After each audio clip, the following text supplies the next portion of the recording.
Hello everyone, this is Persephone. I'm going to try to be uploading videos in this channel too, so I apologize for the lack of content. In this video I'm going to explain why I no longer do fetish customs. Before we start, let me tell you that this is one of the things that it's not having a right or wrong way of doing things. You should do what works for you, what makes you money, and what helps you stay healthy mentally and emotionally. So in my case, before I came to this decision to stop doing customs altogether, and by customs I mean short clips, longer clips, vanilla clips, and photos, I spent a year where I said I'm going to experiment and I'm going to take any custom that comes my way, unless it's something illegal, dangerous, or so repulsive and going against my morals. Okay. So I did some pretty extreme stuff. I always told people if I'm really into something or not. Like, for example, I'm not a submissive at all. I do mainly femdom, but if someone wanted to pay for me to act on it, I would do it. You know, when it comes to porn actress, is still an actress. You don't have to be into it. So I did a lot of them. There was a time that I could make like 3,000-4,000 per month from customs, but I realized that there came a point where a pattern started to emerge that I didn't like at all. So I'm going to tell you the good, the bad, and the secret one that others, they're not going to tell you. Thing number one, you can price customs a lot higher, and this is the main advantage, that you can charge $5 or $10 or $15 per minute depending on how difficult it is, on how inconvenient it is, how long it is, and so on. So you can make a lot more money faster from customs than you can do from more mainstream clips. That's a good point, and in my opinion, that's the only good point. I couldn't see a single other good point, and that was one reason that led me to dump it. Faster money and a lot more money. Now you're going to say, are you stupid? What else is there? Problem number one is that from all of my customs, and I had made over 200 of them, I was never able to resell anything. So I would make a custom once, spend many days filming it, editing it, buying props and so on, that they were often included in the price, and then I was never able to sell it again. That happened for various reasons. Reason number one was that over 90% of the buyers wanted me to say their name during the custom, like Dick, Harry, Max, whatever, which makes it impossible to sell again unless you find some buyer with the same name. Now you're going to say, why don't you edit it out? I tried, but it was very difficult to edit it and come up with a natural result, so I usually ended up giving up. And mainly it was a one-time thing, which means that you end up exchanging your time for money, similarly to an office job. That one of the main advantages of creating clips to sell is that you can resell them over and over and over and wake up and see money in your bank account while you sleep. It's the so-called passive income or residual income.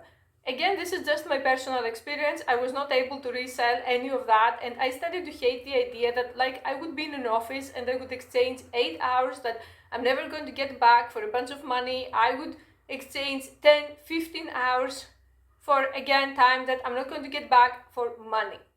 And that brings us to the second point. Customs are a lot harder than the actual normal clip. They would have so much script, they would have so much like detail that your hair need to be this way, your makeup, and so on. And it was honestly exhausting to film them. And precisely because they were so specific, again, that made them even harder to sell, because most of these people, the reason that they buy customs in the first place is because they can't find what they want in the mainstream porn because it's rare. So it became very exhausting.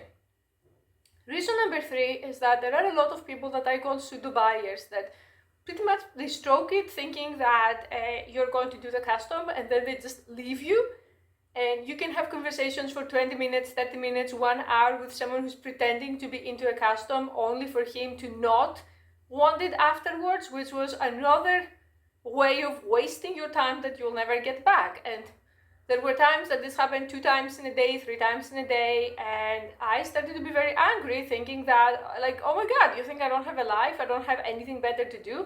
So bye. Thing number 4, I think, is that a lot of them were psycho. I'm here on the like best interest of both sides. So I'm going to tell you a small story of the most bizarre person that I've met. Was someone that he wanted me to do a verbal humiliation custom of him together with a small penis humiliation. And I said, sure, I can do that. Like, what do you want me to do? And it would be pretty much me sitting around and doing some like various angles with the camera of my body while talking shit about him, which I said, okay, I can do that. That's not too hard. And then he sends me a 10-page script written from top to bottom. It was like a small movie. I was like, okay, I'm a professional. I'm going to memorize the whole thing. And I memorized everything. It took 2 days to film and 3 days to edit. It had extreme insults inside, but I was so proud of myself, like all 40 minutes done perfectly. And I sent it to him and he blocks me. I think that was on ManyVids, it's been years now, but he blocks me. And he starts sending me insults through other paid media and saying, you're so heartless, you're a horrible person, a monster, a sociopath. How can you say these things to anyone? Like, I don't believe you're even human. And I was shocked. I was like, I said exactly what you told me to say, what you wrote in the script. You sent me word by word. And he said, well, duh, you're supposed to be less harsh. That was just an idea. You're not supposed to follow it. You have to soften the blow. What kind of sociopath doesn't understand that? And then he started harassing the site, the clip selling site, saying that I'm unprofessional and I scammed him and he wants his money back. But thankfully, I had screenshots, so I put everything into the screenshots and sent it to them to prove that I didn't scam anyone. So they ended up banning him. And then he went on Reddit and he started making threads about me, trying to dox me and saying that I'm unprofessional. And Reddit again banned him. And this is a type of negativity that personally I don't want in my life, because compare this situation to someone who is just buying a video when I sleep in silence, just someone buying a vanilla video, and you understand why I don't want example number one in my life. And the last and most important reason is that this is kind of a dark reason, so small trigger warning. I have many stalkers.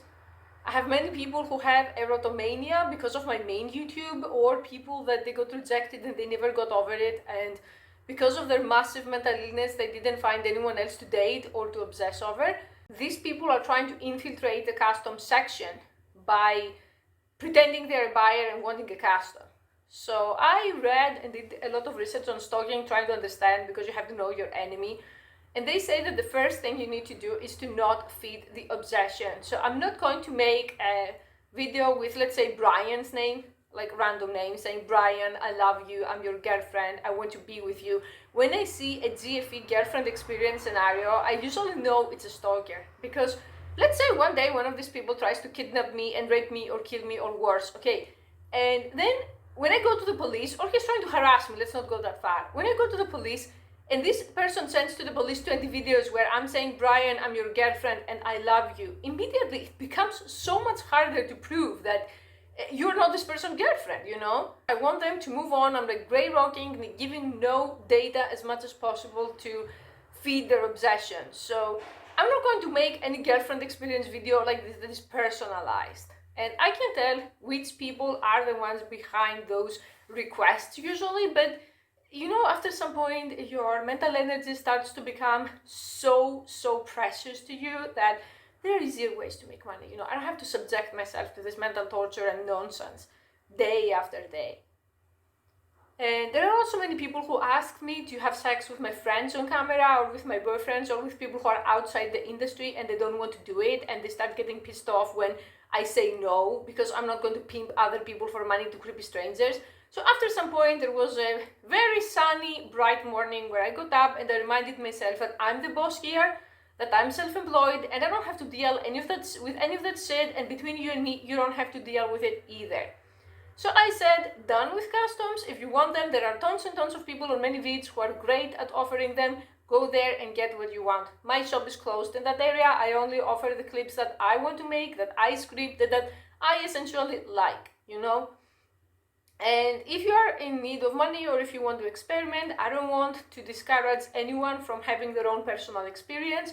So go ahead and try it, and maybe you're going to get better results than me. That was just my personal, subjective, and honestly horrible experience, and no more. Thank you for watching.